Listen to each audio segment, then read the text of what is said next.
ഇന്നു മുതൽ നമ്മൾ കേൾക്കാൻ പോകുന്ന കഥ ഭാരത കഥാമൃതം, മഹാഭാരത സംഗ്രഹം, കടപ്പാട് ശ്രീ സായി പബ്ലിക്കേഷൻസ്, പാൽക്കുളങ്ങര. അപ്പോൾ കഥയിൽ ചോദ്യമില്ല, നമുക്ക് കേൾക്കാം. ഇന്ന് നമ്മൾ കേൾക്കാൻ പോകുന്നത് പരീക്ഷത്തിൻ്റെ കഥയാണ്, പരീക്ഷത്ത് മഹാരാജാവിൻ്റെ കഥ. അപ്പോൾ നമുക്ക് കേൾക്കാം. പരീക്ഷത്ത് മഹാരാജാവ് ഒരിക്കൽ പതിവ് പോലെ നായാട്ടിന് പുറപ്പെട്ടു. കാടിളക്കി കാട്ടുജന്തുക്കളെ തേടിപ്പിടിച്ചുകൊണ്ടിരിക്കെ ഒരു മാനിനെ കണ്ട് അമ്പയച്ചു. അമ്പേറ്റ മാൻ പ്രാണരക്ഷാർത്ഥം വായുവേഗത്തിൽ കാട്ടിനുള്ളിലേക്ക് പാഞ്ഞുപോയി. രാജാവ് അതിനെ തേടി പുറപ്പെട്ടു. കുറേ ചെന്നപ്പോൾ മൗനവ്രതം കൈക്കൊണ്ട് ധ്യാനത്തിൽ ഇരിക്കുന്ന ശമീക മഹർഷിയെ കണ്ടു. മഹർഷി മൗനവ്രതം സ്വീകരിച്ച് ഇരുന്ന വിവരം രാജാവ് അറിഞ്ഞിരുന്നില്ല. താൻ അമ്പെയ്ത് മുറിപ്പെടുത്തിയ ഒരു മാൻ ആ വഴിക്കെങ്ങാനും ഓടിപ്പോകുന്നത് കണ്ടോ എന്ന് അദ്ദേഹത്തോട് ചോദിച്ചു. മുനി മറുപടി ഒന്നും പറഞ്ഞില്ല. രാജാവിന് കോപം തോന്നി. അടുത്തു തന്നെ ചത്തുകിടന്നിരുന്ന ഒരു പാമ്പിനെ ശമീകൻ്റെ കഴുത്തിലേക്ക് തോണ്ടി എറിഞ്ഞിട്ട് രാജാവ് മടങ്ങി. ശമീകൻ്റെ പുത്രനായ ശൃംഗി ചമത ശേഖരിക്കുവാൻ പോയിരിക്കുകയായിരുന്നു. മടങ്ങി വന്നപ്പോൾ അച്ഛൻ്റെ കഴുത്തിൽ പാമ്പിൻ്റെ ശവം കണ്ട് കോപം പൂണ്ട് അച്ഛൻ്റെ കഴുത്തിൽ ഈ മൃതസർപ്പത്തെ എടുത്തിട്ടവനെ 7 ദിവസത്തിനകം തക്ഷകൻ കടിച്ചു കൊല്ലട്ടെ എന്ന് ശപിച്ചു. ധ്യാനത്തിൽ നിന്നുണർന്ന ശമീകൻ വിവരമറിഞ്ഞപ്പോൾ ദുഃഖിതനായി. അർജുനപുത്രനായ അഭിമന്യുവിന് വിരാട രാജകുമാരിയായ ഉത്തരയിൽ ജനിച്ച പുണ്യസന്താനമാണ് പരീക്ഷത്ത്. അദ്ദേഹം പ്രബലനും പ്രശസ്തനും ധർമ്മിഷ്ഠനും ആയിരുന്നു.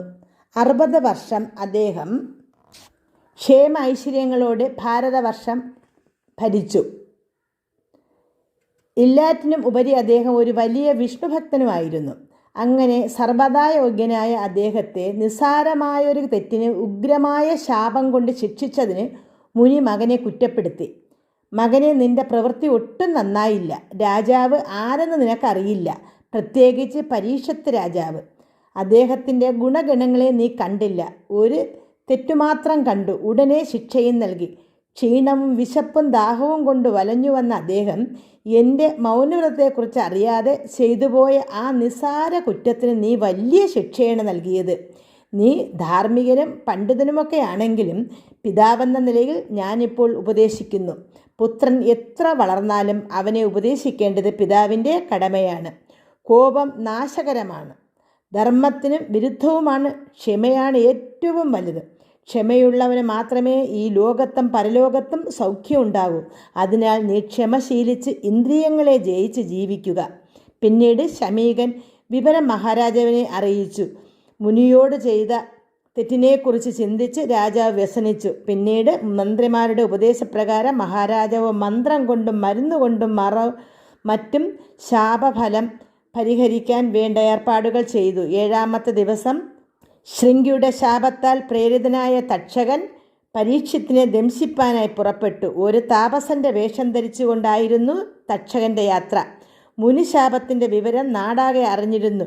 രാജാവിനെ രക്ഷിക്കാൻ കഴിഞ്ഞാൽ അത് വലിയ നേട്ടത്തിന് കാരണമാകുമെന്ന് കരുതി കശ്യപൻ എന്ന മഹർഷിയും കൊട്ടാരത്തിലേക്ക് പുറപ്പെട്ടു. കശ്യപൻ തപസ് ശക്തിയുള്ള മഹർഷിയും വൈദ്യശാസ്ത്ര നിപുണനും ആയിരുന്നു.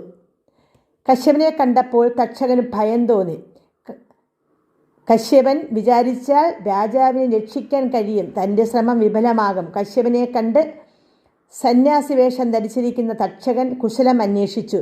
പരീക്ഷത്ത് മഹാരാജാവിനെ തക്ഷകൻ ദംശിക്കുന്നത് കേട്ടെന്നും ദംശിച്ചാൽ രാജാവിനെ രക്ഷിക്കുവാൻ വേണ്ടി പോവുകയാണെന്നും ഏതുഗ്രവിഷവും ഇറക്കാൻ തനിക്ക് കഴിയുമെന്നും താൻ ഒരു വിഷവൈദ്യനാണെന്നും എല്ലാം കശ്യപൻ പറഞ്ഞു. കശ്യപനെ ഒന്ന് പരീക്ഷിക്കണമെന്ന് തക്ഷകന് തോന്നി. ഇരുവരും തമ്മിൽ തർക്കമായി. ഒടുവിൽ പരീക്ഷിക്കാൻ തീർച്ചയാക്കി. തക്ഷകൻ സ്വന്തം രൂപം വെളിപ്പെടുത്തി. അടുത്തു കണ്ട ആൽമരത്തിൽ ആഞ്ഞുകുത്തി. ആൽമരം ഞൊടിയിടയ്ക്കുള്ളിൽ വെന്ത് വെണ്ണീറായി. കശ്യപൻ ഉടനെ തൻ്റെ മന്ത്രശക്തിയെ പ്രയോഗിച്ചു. ആ ഭസ്മത്തിൽ നിന്ന് ആൽവൃക്ഷം മുളച്ച് വളർന്ന് പന്തലിച്ചു. പഴയ മട്ടിലായി. തക്ഷകൻ വിഷണ്ണനായി. ഈ ബ്രാഹ്മണ സന്യാസിക്ക് രാജാവിനെ രക്ഷിക്കുവാൻ കഴിയുമെന്ന് തക്ഷകന് ബോധ്യമായി.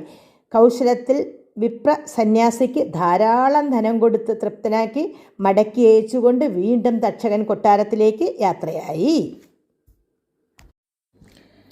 ശാപവൃത്താന്തം കേട്ടത് മുതൽ മഹാരാജാവ് വ്യാസപുത്രനായ ശ്രീ ശുകൻ ഉപദേശിച്ചിരുന്ന ഭാഗവത പുരാണം ഭക്തിപൂർവം കേട്ട് ദാനധർമ്മങ്ങൾ ചെയ്ത് അനശനവ്രതവും അനുഷ്ഠിച്ച് കഴിയുകയായിരുന്നു. തക്ഷകൻ്റെ നിർദ്ദേശമനുസരിച്ച് നാഗങ്ങൾ താപസവേഷം പൂണ്ട് ഫലങ്ങളും ജലവും ദർഭയുമായി രാജസന്നിധിയിലെത്തി. സന്യാസിമാർ കാഴ്ചവെച്ച ഫലങ്ങൾ ഭക്തി ആദരപൂർവം രാജാവ് സ്വീകരിച്ചു ഭക്ഷിക്കുവാൻ തുടങ്ങി.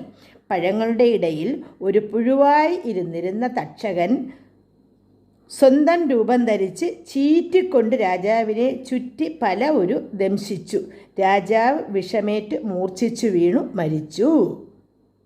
തക്ഷകൻ രാജാവിനെ ദംശിച്ചത് ശൃംഗിയുടെ ശാപം കൊണ്ടായിരുന്നു. അതിൽ തക്ഷകൻ അപരാധിയല്ല.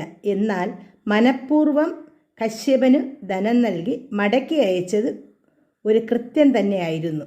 അതുകൊണ്ടാണ് സർപ്പസത്രം നടത്തി തക്ഷകനെയും വംശത്തെയും നശിപ്പിക്കുവാൻ ഉത്തങ്കൻ പ്രേരിപ്പിച്ചതും ജനമേജയൻ അതിന് തയ്യാറായത്. എന്നാൽ ആസ്തികൻ്റെ ആവിർഭാവം മൂലം സത്രം മുഴുമിപ്പിക്കാൻ കഴിഞ്ഞില്ല. അതിനുശേഷം തൻ്റെ പൂർവികന്മാരുടെ കഥകൾ പറഞ്ഞു കേട്ടാൽ കൊള്ളാമെന്ന് ജനമേജയൻ വ്യാസമുനിയോട് അഭ്യർത്ഥിച്ചു. ഭാരതകഥ മുഴുവനും രാജാവിനെ ചൊല്ലി കേൾപ്പിക്കുവാൻ വ്യാസൻ ശിഷ്യനായ വൈശമ്പായനനെ നിയോഗിച്ചു. ഇങ്ങനെ പരിഷത്തിൻ്റെ അന്ത്യകാലത്തിൽ അദ്ദേഹത്തിന് വ്യാസപുത്രനായ ശ്രീശുകൻ ഭാഗവതം ഉപദേശിച്ചതുപോലെ സർപ്പസത്രത്തിൻ്റെ അവസാനത്തിൽ മാമുനിമാർ നിറഞ്ഞ സദസ്സിൽ വെച്ച് വ്യാസശിഷ്യനായ വൈശമ്പായനൻ ജനമേജയനോട് പറഞ്ഞ് കേൾപ്പിച്ച കഥയാണ് മഹാഭാരത കഥ.